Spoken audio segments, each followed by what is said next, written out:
नमस्कार दोस्तों, genius coaching classes की यूट्यूब क्लासेस में आपका स्वागत है। आज अपन पढ़ने जा रहे हैं एनसीईआरटी बोर्ड पैटर्न की क्लास 10 की पार्ट एक रासायनिक अभिक्रिया एवं समीकरण। तो चलिए स्टार्ट करते हैं। रासायनिक अभिक्रिया कहते किसे हैं? तो देखिए,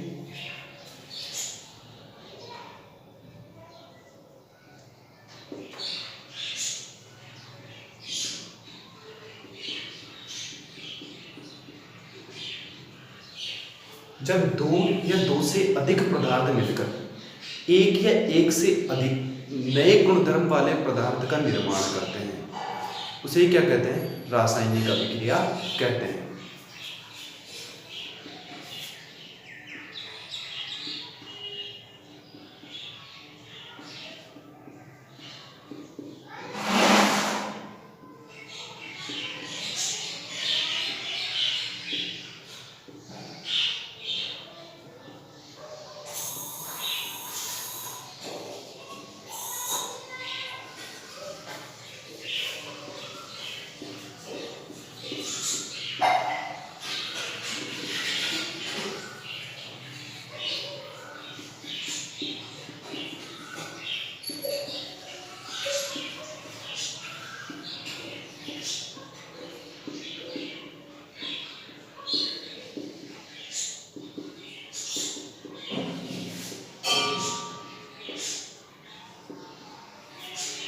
इसे क्या कहते हैं भाई?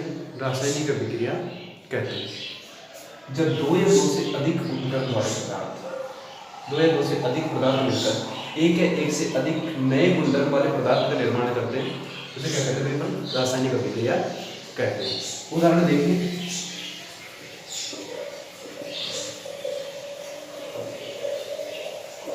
हाइड्रोजन व ऑक्सीजन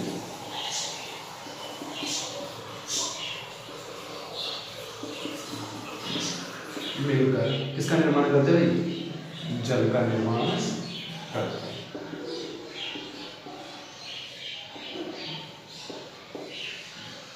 आ रही बात समझ में? इसमें क्या होता है? हाइड्रोजन खुद एक ज्वलनशील पदार्थ होता है, ऑक्सीजन जलाने में सहायक होता है, लेकिन इन दोनों से मिलकर बना पदार्थ जल क्या होता है? ये आग को बुझाने में क्या होता है? सहायक होता है। आगे देखते हैं रासायनिक अभिक्रिया के बारे में। रासायनिक अभिक्रिया जो होती है वो अनुत्क्रमणीय होती है। किसके द्वारा? भौतिक विधियों द्वारा। रासायनिक अभिक्रिया भौतिक विधियों द्वारा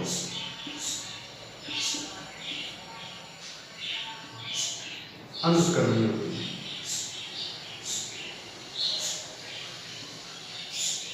अनुत्क्रमणीय होती है। इसका अर्थ है इससे पहले जैसा पदार्थ पुनः प्राप्त नहीं किया जा सकता। अब देखो भाई, रासायनिक अभिक्रिया के दौरान होने वाले परिवर्तन देखते हैं। आगे आता है रासायनिक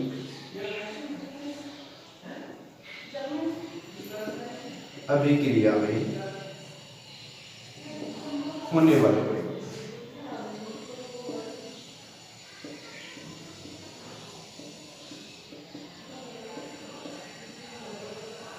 देखते हैं रासायनिक अभिक्रिया के दौरान कौन कौन से परिवर्तन होते हैं।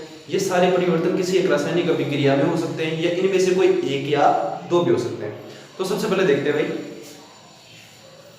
अवस्था में परिवर्तन। अवस्था में परिवर्तन। अगला आता है ताप में परिवर्तन।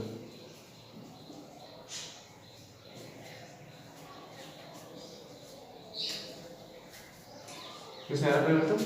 ताप में परिवर्तन। उसके आगे आता है रंग में परिवर्तन।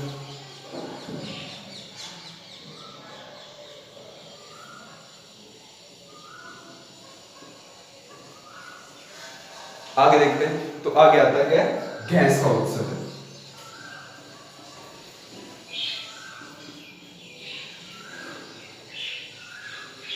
उत्सर्जन या निकलना। तो तो देखिए भाई, रासायनिक अभिक्रिया के दौरान ये सारे परिवर्तन एक साथ भी हो सकते हैं या इनमें से कोई एक या दो भी हो सकते हैं। पहला है अवस्था में परिवर्तन, ताप में परिवर्तन, रंग में परिवर्तन या फिर गैस का उत्सर्जन। अब समझते हैं अवस्था में परिवर्तन मतलब क्या। क्रियाकारक गैसेज होंगे और उत्पाद मिलेगा वो किसी दूसरी अवस्था में होगा। ताप में परिवर्तन, ये थोड़े ठंडे थे और जो मिलने वाला उत्पाद बना रासायनिक अभिक्रिया के दौरान उसका ताप अधिक या कम भी हो सकता है। जैसे रंग में परिवर्तन, गैस का उत्सर्जन मतलब रासायनिक अभिक्रिया के दौरान किसी गैस का निकलना। देखिए भाई आगे, जब तक अपन किसी भी चीज को अपने दैनिक जीवन से जोड़कर नहीं देखते तब तक वो चीज हमें समझ नहीं आती। तो इसलिए अपन देखते हैं रासायनिक अभिक्रिया के दैनिक जीवन में उदाहरण।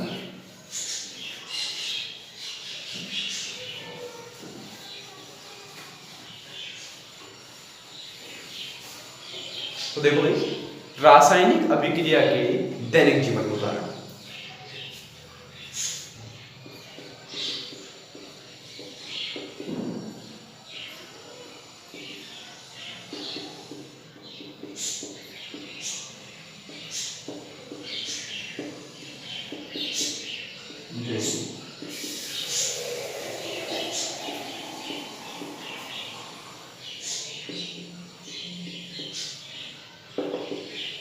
रासायनिक अभिक्रिया के दैनिक जीवन में उदाहरण।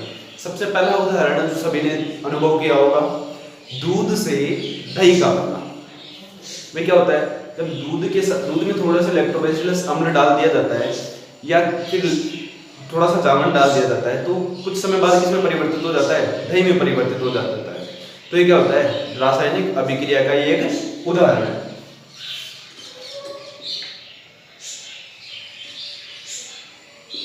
दूध से दही बनना। देखा है, अगला है वो भी आप लोगों ने अनुभव किया होगा, लोहे का जंग लगना।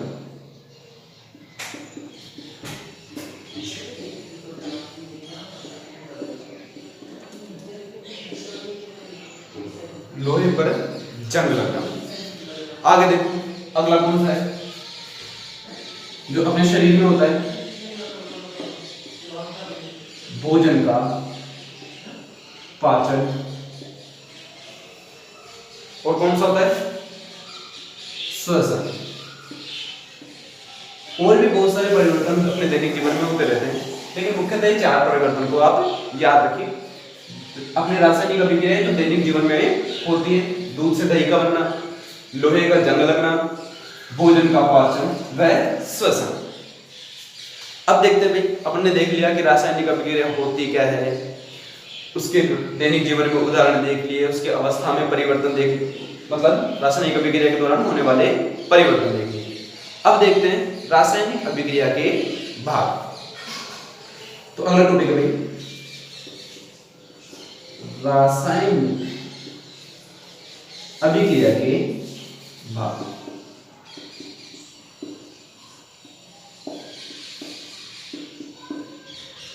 रासायनिक अभिक्रिया के मुख्यतः दो भाग होते हैं। देखो भाई, पहला होता है अभिकारक, इसे अपन क्या बोल सकते हैं, क्रियाकारक कह सकते हैं। देखो भाई, इसमें कौन से पदार्थ होते हैं, वे ऐसे पदार्थ जो रासायनिक अभिक्रिया में भाग लेते हैं वो क्या कहलाते हैं, अभिकारक या क्रियाकारक कहलाते हैं।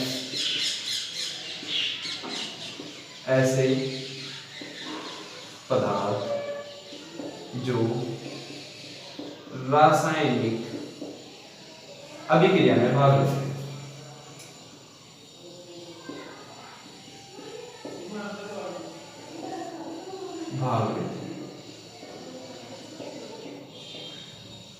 वो क्या कहलाते हैं, अभिकारक या क्रियाकारक कहलाते हैं। अगला आता है उत्पाद या क्रियाफल।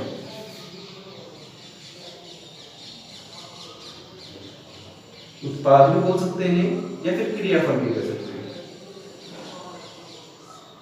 देखो भाई, वे पदार्थ जो रासायनिक अभिक्रिया से निर्मित होते हैं, जो रासायनिक अभिक्रिया से निर्मित होते हैं,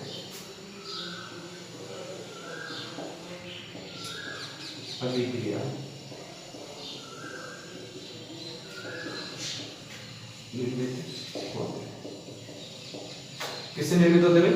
जो रासायनिक अभिक्रिया से निर्मित होते हैं या रासायनिक अभिक्रिया के परिणाम स्वरूप बनते हैं। ये रासायनिक अभिक्रिया के दो भाग होते हैं, पहला क्रियाकारक या अभिकारक, ऐसे पदार्थ जो रासायनिक अभिक्रिया में भाग लेते हैं, ये दो क्रिया करते हैं, और उत्पादीय क्रियाफल जो रासायनिक अभिक्रिया के परिणाम स्वरूप बनते हैं, उन्हें क्या बोलते हैं? उत्पाद या क्रियाफल कहते हैं। आगे देखो भाई,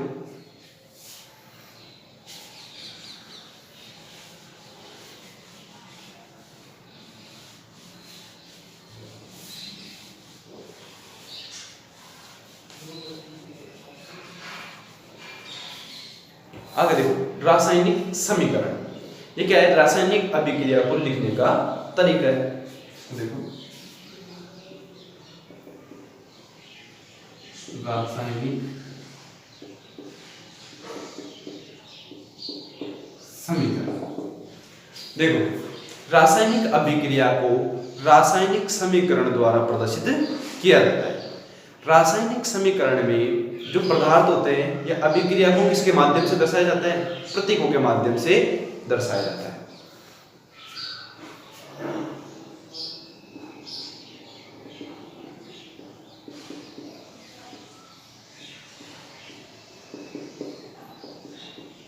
रासायनिक अभिक्रिया को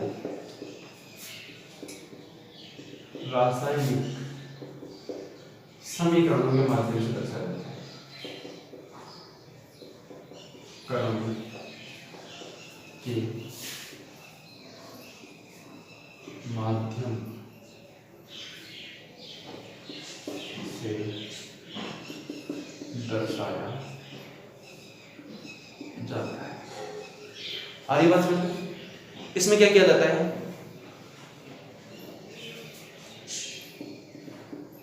इसमें जो पदार्थ होते हैं, पदार्थ, इसमें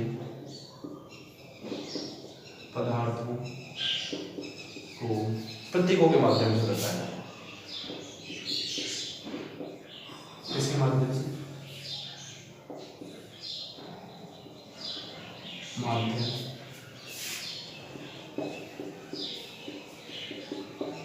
दर्शाया, जैसे कि आपने देखा था कि हाइड्रोजन और ऑक्सीजन मिलकर किसका निर्माण करते हैं? जल का निर्माण करते हैं। उसको किस प्रकार लिखेंगे? H2 plus O2 is equal to H2। आ रही बात समझ में? अब देखो भाई, इसमें तीर के निशान के बाईं तरफ क्या होंगे? अभिकारक या क्रियाकारक, और दाईं तरफ क्या होंगे? उत्पाद या क्रियाकारक। आ रही बात समझ में? और जो उत्पाद, जो अभिकारक या क्रियाकारक है, वो एक से अधिक होने पर उनको प्लस के निशान या धन के निशान द्वारा जोड़ा जाएगा। उसी प्रकार उत्पाद भी एक से अधिक होने पर उनको भी प्लस या धन के चिन्ह द्वारा जोड़कर लिखा जाएगा। आ रही बात समझ में? अगला होता है जो ये अभिकारक और क्रियाकारक होते हैं, इनके साथ इनकी भौतिक अवस्था को भी दर्शाया जाता है। तो देखो कौन सी अवस्था के लिए किस प्रतीक का प्रयोग किया जाता है? पहला देखो गैस, गैस के लिए किसका प्रयोग किया जाता है? G का। अगला होता है द्रव, द्रव अवस्था के लिए किसका प्रयोग किया जाएगा? L का, लिक्विड। अगला देखो ठोस, ठोस अवस्था के लिए किसका प्रयोग किया जाएगा? S का। अगला होता है जलीय विलयन, जैसे कि शक्कर को जल में घोलने पर जो पदार्थ बनता है वो जलीय विलयन होता है शक्कर का। नमक को जल में घोलने पर जो पदार्थ बनता है वो नमक का जलीय विलयन होता है। इस प्रकार के पदार्थों को क्या बोलते हैं? जलीय विलयन।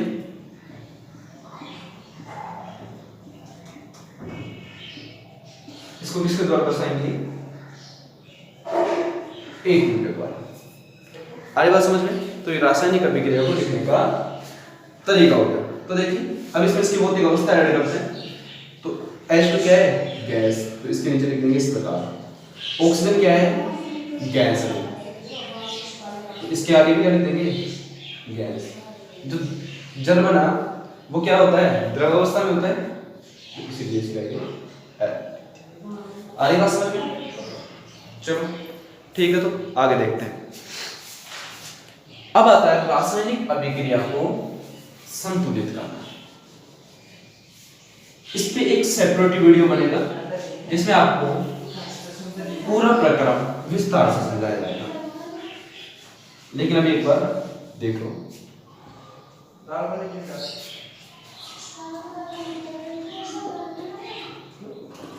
रासायनिक अभिक्रिया को संतुलित करना। देखते हैं, अपन ने वही उदाहरण लिया था, उसी को देखते हैं। H2 plus O2 is equal to H2, ये क्या था, गैस अवस्था में था, ये भी गैस है और ये क्या है, लिक्विड, द्रव। ये आ गया। तो अब इसमें जो अभिकारक वाला पक्ष है उसमें हाइड्रोजन कितने हैं, 2, उत्पाद में भी 2 है। ऑक्सीजन कितने हैं, 2, लेकिन उत्पाद में 1 है। तो इसको जोड़ दोनों पक्ष बराबर करने के लिए अपने दृष्टि कितने कर देंगे, 2। इस प्रक्रम में ऑक्सीजन तो 2 गए, लेकिन हाइड्रोजन कितने हो गए, 4, तो इसको भी 4 कर देंगे। ये अपना रासायनिक अभिक्रिया क्या हो गई, संतुलित हो गई। इसके पूरे प्रक्रम को विस्तार से समझाने के लिए अलग से सेपरेट वीडियो आपको मिल जाएगा। तो देखिए अब अपन रासायनिक जो अभिक्रिया है इसको संतुलित ही क्यों करते हैं। तो देखो भाई, इसके लिए क्या होता है, द्रव्यमान संरक्षण के नियम पर आधारित होता है। किस पे आधारित होता है, द्रव्यमान संरक्षण के नियम पर आधारित। वो क्या कहता है,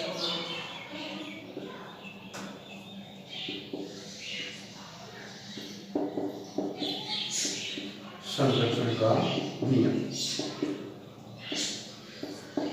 ये कहता है किसी भी रासायनिक अभिक्रिया में न तो किसी पदार्थ को उत्पन्न किया जा सकता है, न ही उसका विनाश किया जा सकता है। उसको केवल एक रूप से दूसरे रूप में परिवर्तित किया जा सकता है। तो देखो भाई, रासायनिक अभिक्रिया में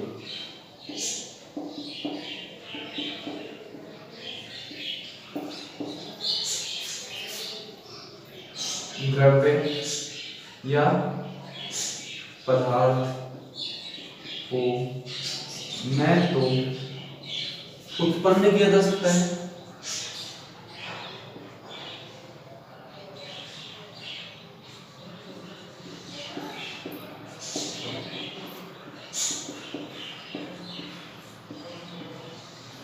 और न ही उसका विनाश किया जा सकता है।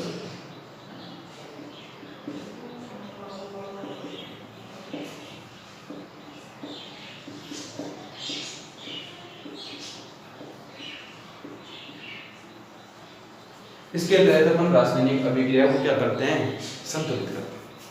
ठीक है, अब आगे आता है रासायनिक अभिक्रिया के भाग या प्रकार। जो रासायनिक अभिक्रिया के प्रकार हैं उनको अपन नेक्स्ट वीडियो में देखेंगे, क्योंकि ये वीडियो काफी लंबा हो चुका है। तो अगर आपको पढ़ाई समझ में आई है तो चैनल को सब्सक्राइब कीजिए, वीडियो को लाइक करो और दोस्तों के पास शेयर करो। Good luck for your best study.